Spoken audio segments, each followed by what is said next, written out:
Right. మొత్తానికి కర్ణుడి చావుకు 1,00,000 కారణాలు అన్నట్టుగా కేజ్రీవాల్ ఓటమికి కారణం ఏంటి అని అందరూ కూడా విశ్లేషించుకుంటున్న పరిస్థితి కనిపిస్తోంది. అటు ఇండి కూటమి లుకలుకలా, లేకపోతే కాంగ్రెస్ పార్టీ బిగ్ హ్యాండ్ ఇచ్చింది, ఒక రకంగా ఇండైరెక్ట్గా బీజేపీ గెలుపుకు కాంగ్రెస్ పార్టీ సపోర్ట్ అయిందని చెప్పేసి కూడా సెటైర్స్ వేస్తున్న సిచ్యువేషన్ కనిపిస్తోంది. 4th టైం మళ్ళీ అధికారం కేజ్రీవాల్కి ఇవ్వడానికి ప్రజలు అంతగా మొగ్గు చూపలేదు అన్న అంశం కూడా తెర మీదకి వస్తుంది.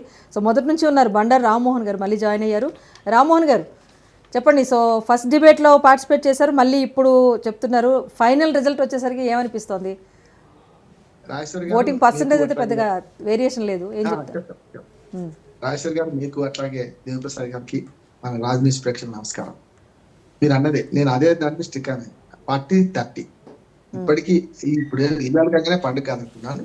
కానీ ఓటమి దగ్గరగా ఆమ్ ఆద్మీ పార్టీ పోతుంది. కానీ నేను వాళ్ళని చెప్తుంది ఏంటంటే ఎగ్జిట్ పోల్స్ ఎగ్జాక్ట్ పోల్స్ కావు. ఇవి బీజేపీకి 60 వస్తాయన్నారు, 55 వస్తాయన్నారు, 40కి సంఖ్య దాటుతుంది, 44 సున్నాలు పడుతుంది అనమాట. ఇటుపక్క కూడా అంతే కదా రాజేశ్వర్ గారు. ఇప్పుడు ప్లస్ మైనస్, ఒక ప్లస్ అయితే మైనస్ అవుతుంది. ఎఫ్పిటిపి ఫస్ట్ పాస్ ద పోస్ట్ అనే ఎన్నికలలో ఇవి ఎట్లా ఉంటాయంటే 1000 ఓట్లతోనో 1500 ఓట్లతోనో 500 ఓట్లతోనో గెలుస్తుంటారు. ఉదాహరణకు గతంలో మనకు తెలంగాణలో చూస్తే ఒక 5 సీట్లు అయితే 1000 నుంచి 2000 ఓట్లని ఓడిపోయారు. మీరు 1052 ఓట్లతో, నాకు బాగా తెలుసు, లక్ష్మీకాంతరావు అని మిత్రుడు మనకు షిండే, మన జుక్కల్ కాన్స్టిట్యున్సీ నిజామాబాద్ జిల్లా, ఆ జూకల్లో కేవలం 1052 ఓడిపోయాడు. అంటే ఇక్కడ ఏమవుతుందంటే ఓట్ షేర్ పెద్ద ఎత్తున, అంటే మనకు ఫ్లక్చువేషన్ ఉంటే కొంచెం అటు కొంచెం ఇటు, ఒక్క బూత్ కూడా మొత్తం పార్లమెంట్ ఒక ఊరు ఒక బూత్ ప్రభావితం చేయలేదు, కానీ అసెంబ్లీ ఎన్నికలు చేస్తుంది. అది కాక రాజేశ్వర్ గారు, ఇక్కడ పోల్ పర్సెంటేజ్ చూడండి, 62 దాటలే, 60%. పోయినసారి కానీ తక్కువ, ఇంకా పోయిన 2020 పోలింగ్ పర్సెంట్ తక్కువ. అంటే ఉదాహరణకు 2 లక్షల ఓట్లు ఉన్నాయి అనుకుందాం, మొత్తం 1,56,00,000 ఓట్లు, 70 కాన్స్టిట్యున్సీలు, ఉజ్జాయింటే 2 లక్షల, 96 లక్షల మంది పార్టిసిపేట్ చేశారు. అంతే కదా, 96 లక్షల మంది చూడండి, 96 లక్షల మంది 70 సీట్లు అంటే 1,20,000 ఓట్లు కూడా పోల్ కాలే. ఎవరేజ్ చెప్తున్నా, 1,20,000 ఓట్లు 60,000 ఒకరికి 61,000 ఓట్లు అనుకోండి, 61,000 గెలుస్తారు కదా. అది జరిగింది, ఇది ఇప్పుడు ఇక్కడ కూడా జరుగుతుంది అదే. కనుక నేను ఒక వాడు ఇప్పటికి కూడా అంటుండే, అంటే బీజేపీ 40కి పరిమితం అయితే ఇది 30కి అవుతుంది కాదు. ఆమ్ ఆద్మీ పార్టీ కూడా 36 వచ్చింది. ఎవరు 36 వచ్చిన జీతా ఓ సికందర్ కదా, 36 వస్తే గెలిచినట్టు లెక్క కదా. అందుకని ఈ 8 సీట్ల తేడా మనకు బాగా కనపడుతుంది పైకి. ఇప్పుడు నాకు తెలిసి ఇప్పుడు రిజల్ట్ ఏంటంటే 26-44 అంటున్నారు. అంటే 26-44 ఎంత, 8 సీట్లు తేడా ఉండదు అధికారానికి, అధికారం దూరంగానికి. ఆ 8 4 40 పడుతుంది కదా బీజేపీ.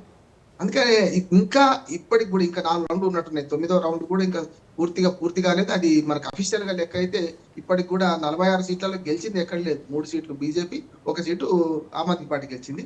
ఇంకా నేనేమంటే ఇంకో గంట తర్వాత కానీ ఇంకా క్లారిటీ రాదనుకుంటున్నాను. అంటే అట్లాంటి దిప్పుడు గల వాసి ఉండదా అంటే ఉంటుంది, మనిషికి దిప్పుడు గల వాసి ఉంటుంది. అందుకని అతిశీ కానీ ఇద్దరు ఏమంటున్నారు, మేమే గెలుస్తాం ఇప్పటికైనా, బేసిక్ ఫిగర్ చేరుకుంటాం అంటున్నారు. మరి వాళ్ళ ఆశలో కూడా నిజం ఉండొచ్చు కదా.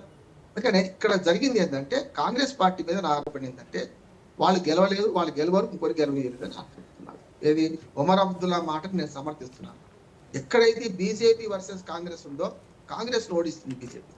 కానీ బీజేపీకి ఎక్కడైతే ప్రాంతీయ పార్టీలు ఉన్నాయి రాజేశ్వర్ గారు, ప్రాంతీయ పార్టీలు ఓడించలేకపోతుంది. మనం చూడండి, మమతా బెనర్జీ నుంచి మొదలుకొని పశ్చిమ బెంగాల్ 2 జాతీయ పార్టీలు వీక్ కావడం వల్ల బీజేపీ ఆ స్థానంలోకి వచ్చింది. కాంగ్రెస్ పోయింది, అక్కడ కమ్యూనిస్టులు పోయింది. ఒరిస్సాలో ఏమైంది, మరి చెట్టు కింద నీడ ఏ చెట్టు ఎదగదు అన్నట్టు బీజేపీ తన మిత్రపక్షమైన 5 సార్లు ముఖ్యమంత్రి నవీన్ పట్నాయక్ చంపేసింది కదా, చంపేసినట్టు రాజకీయంగా చంపేసింది కదా. అదే చూడండి, మరి 2 ప్రాంతీయ పార్టీలు గట్టిగా ఉన్నది. ఆంధ్రప్రదేశ్లో పప్పులు ఉడతలు బీజేపీ, తమిళనాడులో అస్సలు సమస్య లేదు, కేరళలో కూడా అసలు సమస్య లేదు. 1-2 సీట్లు మనం వచ్చినాయి, చాలా గ్రేట్ అంటున్నాడు. ఒక 2 సీట్లు వచ్చినాయి, గ్రేటే. కానీ ఇక్కడికి వచ్చేవరకు ఏమైందంటే, తెలంగాణకు వచ్చేవరకు చూడండి, బీజేపీ ఒక ప్రాంతీయ పార్టీ బలంగా ఉన్న మహారాష్ట్ర కానీ మీకు, లేకపోతే బీహార్ కానీ, ఉత్తరప్రదేశ్ కానీ, జార్ఖండ్ కానీ, ఎక్కడ కూడా మీకు ప్రాంతీయ పార్టీలు బలంగా ఉన్న చోట బీజేపీ పప్పులు ఉడకడం లేదు. అందుకని ఏం చేస్తున్నారు, 2 జాతీయ పార్టీలు కలిసి దేశవ్యాప్తంగా కుట్ర జరుగుతుంది అంటున్నారు. మాకే పోటీ ఉండాలి, కాంగ్రెస్ వర్సెస్ బీజేపీ ఉండాలి, ప్రాంతీయ పార్టీలు ఎక్కడ ఉండొద్దు.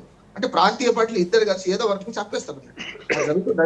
ఇప్పుడు రేపు పొద్దున పవన్ కళ్యాణ్ లేపి బీజేపీలో చేర్చుకొని ఆంధ్రప్రదేశ్ రాజకీయాలలో ముఖ చిత్రం మారబోతుంది. ఇప్పుడు పవన్ కళ్యాణ్ గారు యాత్రలో మొదలుపెట్టి త్రివేంద్రం నుంచి మొదలుపెట్టి యాత్రలు చేస్తారట, సనాతన ధర్మం అంటున్నాడు. నేను దానికి వ్యతిరేకం కాదు. కానీ ఇక్కడ ఏమైందంటే ఆ యాత్ర కూడా వెనుక కూడా ఉద్దేశం వేరే ఉన్నది. ఏమున్నది, 2 పార్టీలలో తెలుగుదేశం, వైసీపీ, ఈ రెండింటిలో వైసీపీని దెబ్బతీసే అవకాశం వచ్చింది వాళ్ళకి. ఇప్పుడు బీజేపీకి వైసీపీని చంపేస్తే తెలుగుదేశం వర్సెస్ బీజేపీ కావాలి. ఎప్పుడైతే అది పురంధరేశ్వరు ఇంకెవరితో కాదు, పవన్ కళ్యాణ్ రేపు పొద్దున ఇంకొక 3 సంవత్సరాల తర్వాత నేను ఒక 50 ఏళ్ళ జర్నలిజం అనుభవంతో చెప్తున్నాను. దేవిప్రసాద్ గారికి బాగా తెలుసు, ఈనాటి నుంచి చూస్తున్నాను. కనుక నేనేమంటున్నానంటే రేపు పొద్దున పవన్ కళ్యాణ్ బీజేపీకి చేరుతాడు, చిరంజీవి గారు కాంగ్రెస్ లో చేరిండు, చిరంజీవి బీజేపీ కాంగ్రెస్ అందరు కలిసి మన పవన్ కళ్యాణ్ కలిసి రేపు పొద్దున కూటమి బీజేపీనే రేపు ఆంధ్రప్రదేశ్ లో చేయొచ్చు. ఇక్కడ కూడా ఇక్కడ జరిగి